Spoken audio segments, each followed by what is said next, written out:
All right, so this is part 2 of the primary arms 1-8 with the Griffin X reticle. Right, we just unboxed this one, and I went to the range yesterday with this one. I threw into a worn tactical mount in kind of like an OD green. Really like it, looks badass, and I love the worn mounts. This is like my 3rd or 4th. Very, very solid, good price, really good value for any kind of AR system, right? So what did I think overall, right? We had the PSA 308, the 18-inch 308, and we threw this on there. Started shooting out. We're shooting at kind of the closest distance I had was around 500, right? So we were shooting from, I had 500, 600, 9, and 1,000 to shoot at.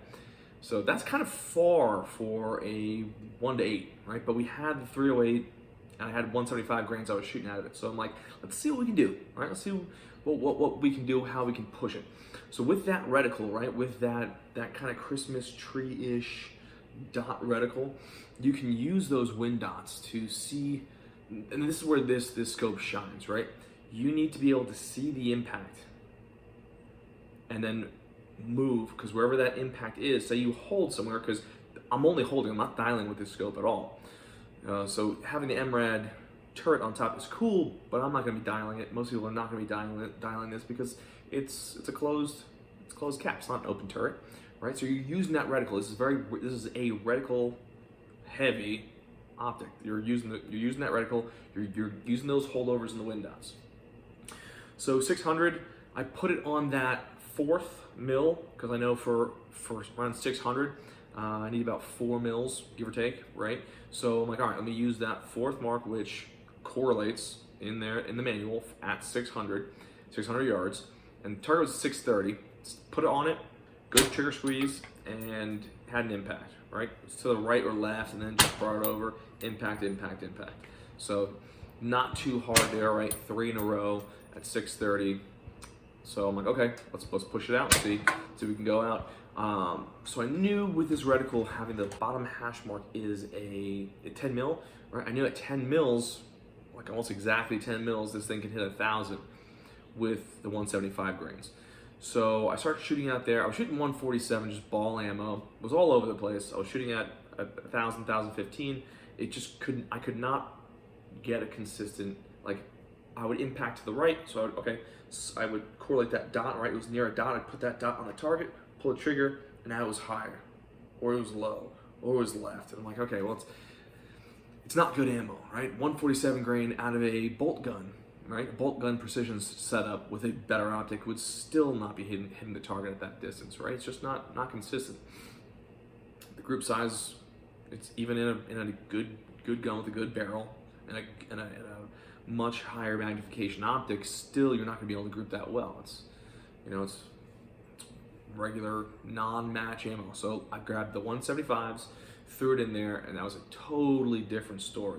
Okay, all of a sudden, when I'm making corrections, that bullet is going where I need it to go. People are like, well, duh, it's better ammo. Yes, I know. Okay, who would have thought? All right, who would have thought?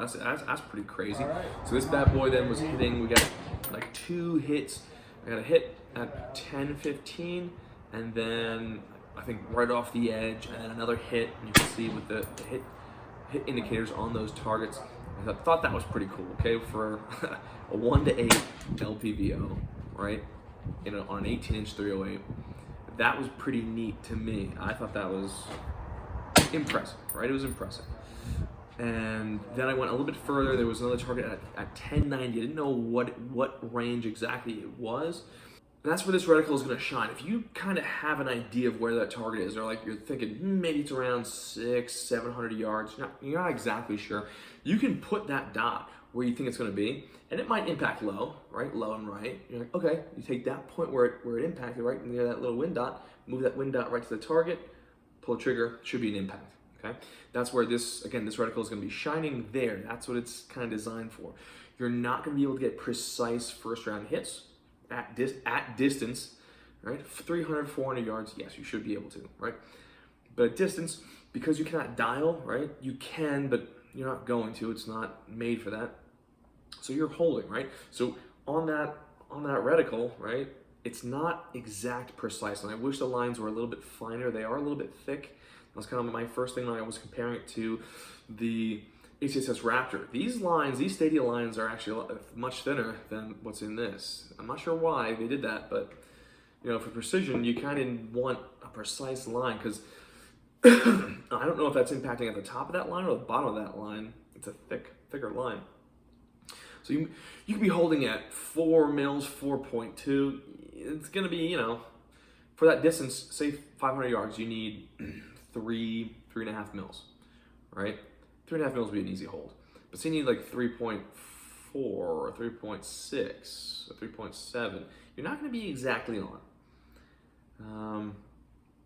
So it is what it is, right? If you're good and you have a very good trigger squeeze and you have that sight picture, you know exactly what that sight picture was, where that line was on that target when you pull that trigger, then just get back to that as soon as you can fight that recoil, get back onto it, line up just the way you had it, and then from there see where that bullet impacts. Okay, but you have to kind of know where you were holding, see where the bullet impacts. Okay, it was right here. Okay, now I know I can shift that over, pull the trigger, target. So we got to 1090. I was holding up, I held right at that bottom hash mark. I thought maybe it's around 1,000. Shot, it was low, brought it up, a couple more shots, and now the reticle is about 2 mils high. I'm shooting into nothing. I see the target, there's no reticle on that target. It's way up here. And I'm kind of just, okay, it's here. The target's down here, bottom of the reticle's here, and I'm just like, okay, it's here, boom, moving up, moving over a little. There was no reference point, no reticle down there, no wind dots I could see. So I was kind of just, you know, free balling it at that point. But did get a hit at 1090. That was it took like 5-6 shots, but I got a hit on the silhouette target. So that was cool. Not gonna be a consistent kind of thing. 1,000 yards, it can do it, right? This setup is a 1,000-yard gun now, technically, right? Am I gonna use that for that? No. Realistically, what would be ideal for this gun would be one of the primary arms there, 2-10 GLX with the Griffin style reticle in there. That I can dial. I want, for this gun, because it can reach out to 1,000, I do want a dialable turret, right?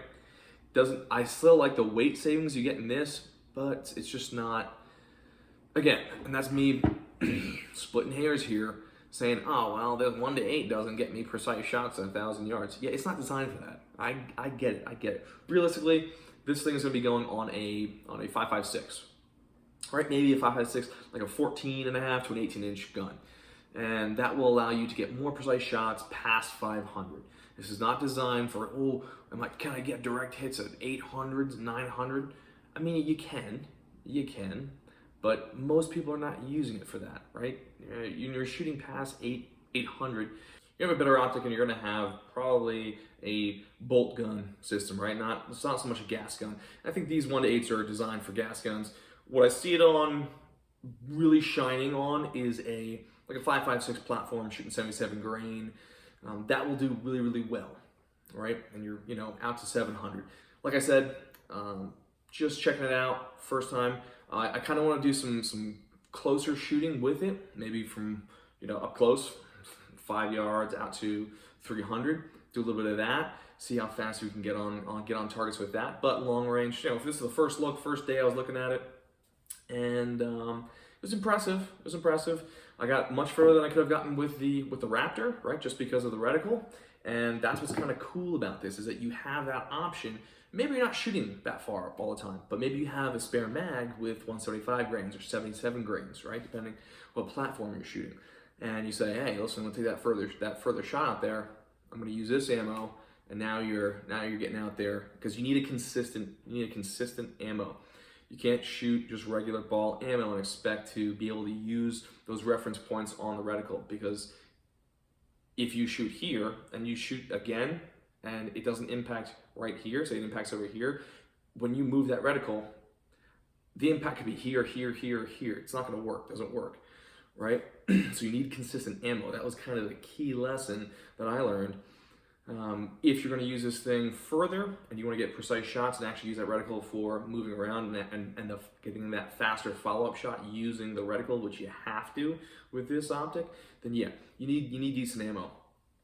So that's in a nutshell. I think for the price, very, very cool. Kind of gets people into that platinum 1-8 with the Griffin reticle at a much lower price point. It's not the same as that, right? And it doesn't have all the same features of that.